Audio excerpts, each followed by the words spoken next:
Good day, legends. Look, I want you to do me a favor. Next time you're stuck in traffic on the M1 or crawling through the suburbs during school pickup, take a look around. What do you see? It's a sea of pristine, lifted Ford Rangers, shiny Everests, and luxury SUVs that have never seen a speck of dirt in their lives. We are obsessed. We've convinced ourselves that the ultimate badge of success in this country is driving a rig that costs more than a deposit on a house. But what if I told you that the fastest way to stay broke in Australia, the absolute express lane to financial mediocrity, is sitting right there in that driveway? What if I told you that while everyone else is signing their life away for heated seats, Apple CarPlay, and that new car smell, there is a quiet group of Aussies building serious, multi-million-dollar wealth by driving absolute heaps of junk? I'm talking about cars that look like they've survived a hailstorm and lost. Vehicles that wouldn't look out of place at a wrecker's yard. We call them bombs, beaters, or just old runabouts. And before you roll your eyes and scroll past, thinking, Lachie, I'm not driving a death trap, hear me out. Because some of the wealthiest blokes I know, people with property portfolios that would make your eyes water, drive cars that most tradies wouldn't be caught dead in. My name's Lachie, and I spend an embarrassing amount of time obsessing over the money moves that actually move the needle. Not the crypto gambles, but the boring, unsexy decisions that separate the rich from the people who just look rich.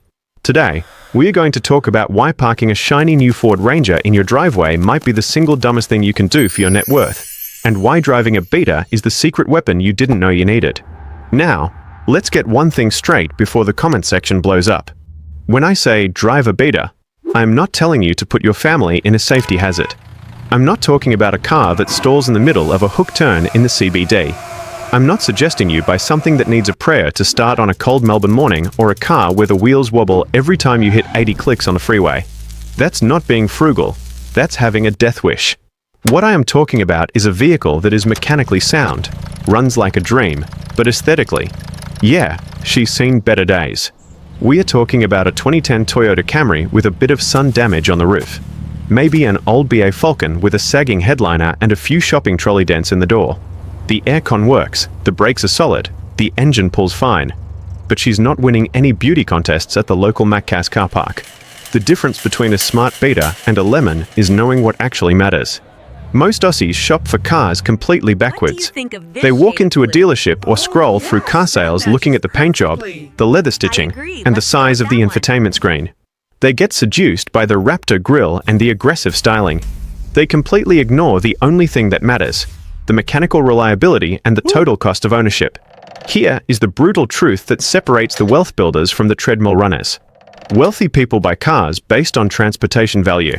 They ask, will this machine get me from point A to point B reliably for the lowest possible cost per kilometer? Poor people, and I mean poor in mindset, not necessarily income, buy cars based on status value.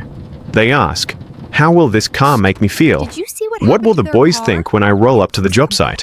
What will the neighbors think? They prioritize the monthly repayment figure over the actual cost of the asset. They fixate on features that have absolutely zero to do with getting to work. And the maths.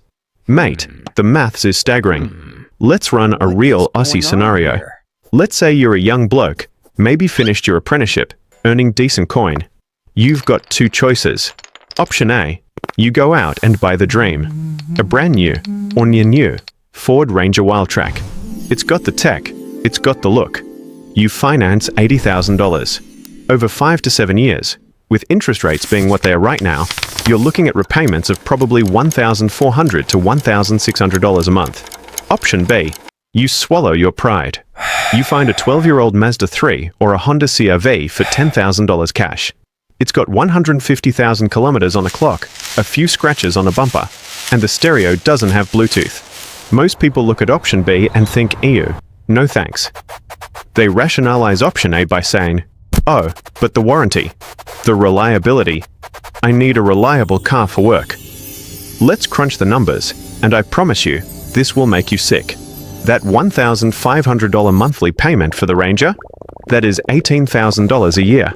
Over a standard 7-year loan term, you are pouring $126,000 into a depreciating asset. And that's before we even talk about the insurance. Insuring a financed $80,000 ute requires comprehensive cover, which for a young bloke is going to be massive, easily $2,000 to $3,000 a year. Meanwhile, the bloke in the $10,000 Mazda bought it outright. No monthly payments. His insurance? Third-party property only. Mate, maybe $600 a year.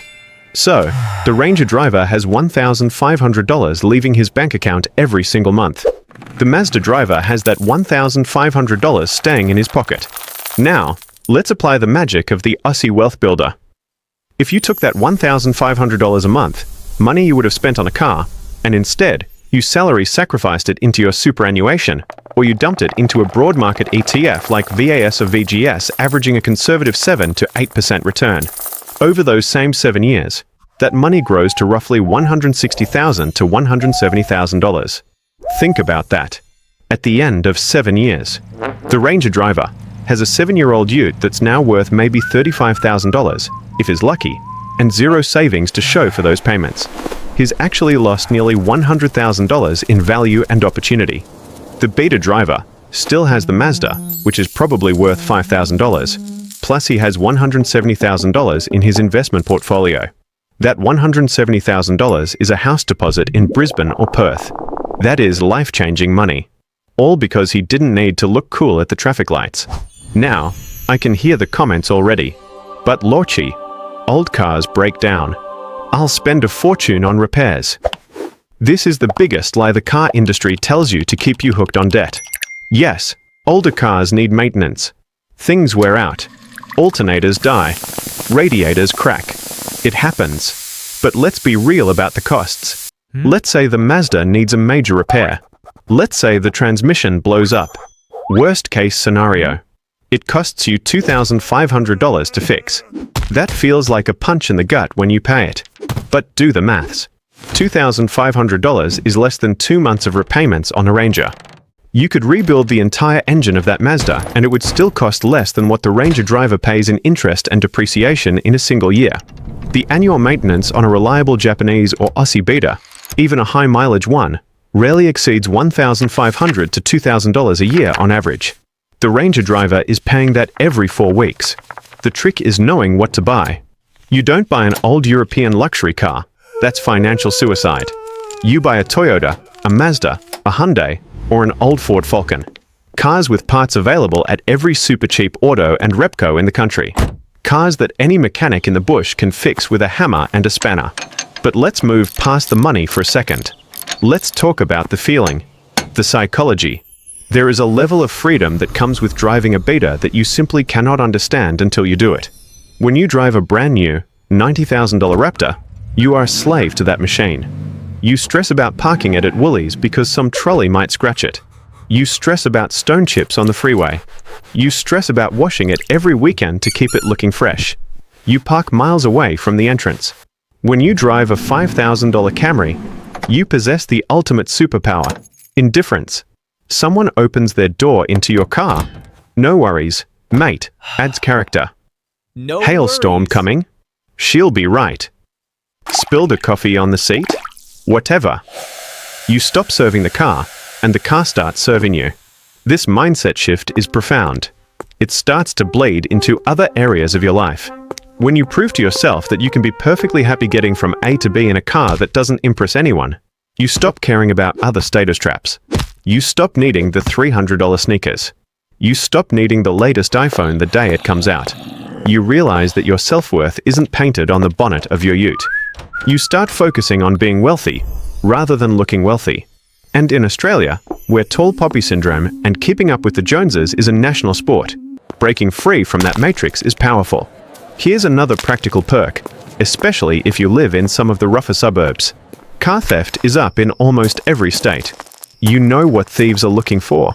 They want the keys to the AMG, the Ranger, the Land Cruiser. Nobody, and I mean nobody, is breaking into a house to steal the keys to a 2006 Honda Civic with faded paint. You are invisible. You're driving financial camouflage.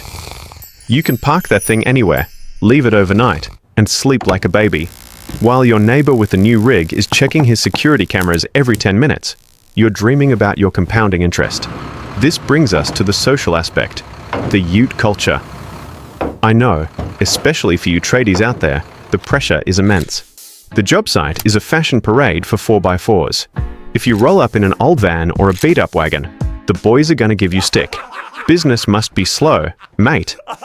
Did the missus take the good car? It's brutal. We live in a culture that screams that your vehicle is an extension of your manhood. But here is what I've learned after years of hanging around people with actual money. Not debt-fueled money, but real net worth. The people whose opinions actually matter do not care what you drive. Your real mates, they don't care. Your family, they just want you to be safe. Your clients, honestly, sometimes rolling up in a modest vehicle is better. If I hire a plumber and he rocks up in a $130,000 Ram 1500, I immediately think, well, I know who's paying for that, me. Thank you for coming. But if he rocks up in a tidy, older high ace that's well organized, I think, here's a bloke focused on the work, not the image. I once met a property developer in Sydney. Guy owns half a suburb. He drives a 2012 Subaru Outback. It's got dog hair in the back and scratches on the bumper. We were at a meeting, and some young agent in a leased Mercedes made a snide comment about it. The developer just smiled and said, "That Subaru cost me $8,000 5 years ago.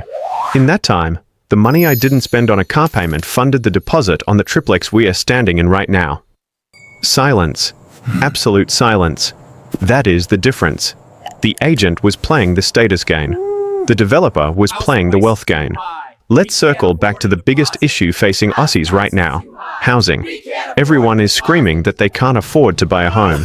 House prices are too high. Deposits are impossible. And look, the market is tough. I'm not denying that. But I see those same people complaining about house prices while sitting in a $60,000 car that is losing value every single day. Every dollar you spend on a car is a dollar that cannot work for you. If you are serious about financial freedom, you have to understand opportunity cost. A $1,000 monthly car payment isn't just $1,000. It's $1,000 minus the 7% compound interest it could have earned. It's $1,000 minus the leverage it could have given you on a property loan. Banks look at your expenses. When you go for a mortgage, that car loan is a lead weight around your ankles. It drastically reduces your borrowing power. Getting rid of the car loan might be the difference between getting approved for your first home or getting laughed out of the bank. So, if you're convinced, if you're ready to swallow the red pill and join the beta brigade, how do you do it without buying a lemon? Because remember, we want reliable ugly, not mechanically broken. Number 1. Stick to the Holy Trinity: Toyota, Mazda, Honda.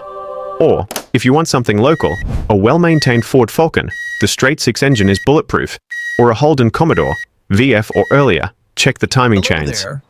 Avoid old luxury Euro cars like the plague. There is nothing more expensive than a cheap BMW. Number 2. Buy the owner, not just the car. When you go to inspect a private sale, look at the seller. Is their house tidy? Do they have receipts? Did they service it on time? A high-kilometer car owned by an older couple who serviced it every 6 months is gold. A low-kilometer car owned by a P-plater who thrashed it is a nightmare. Number 3. Mechanical over cosmetic. Ignore the faded paint. Ignore the ripped seat. Look at the oil. Is it chocolate milk? Walk away. Check the transmission fluid. Listen for knocks. Pay a mechanic $200 to do a pre-purchase inspection. That $200 can save you thousands. Number 4. Safety first. Ensure it has ABS and airbags. We want to be wealthy, not dead. Most cars post-2005 are pretty solid on this front. When you finally make the switch, when you sell the finance Ranger and buy the cash Camry, something weird happens. The first week, you might feel a bit of a sting. Your ego takes a hit. You feel less than. But then, the first of the month rolls around, and that $1,500 payment doesn't leave your account. You see your savings account jump. You see your offset account grow. You realize you aren't stressed about scratching the rim on a gutter. You start to feel lighter. You realize that you have opted out of a game that was rigged against you from the start. The game where you trade your future freedom for current status. Look, I get it. Driving a beta isn't sexy. You aren't going to pick up dates based on your ride. You aren't going to get thumbs up from the boys at the lights. But fast forward 10, 20 years.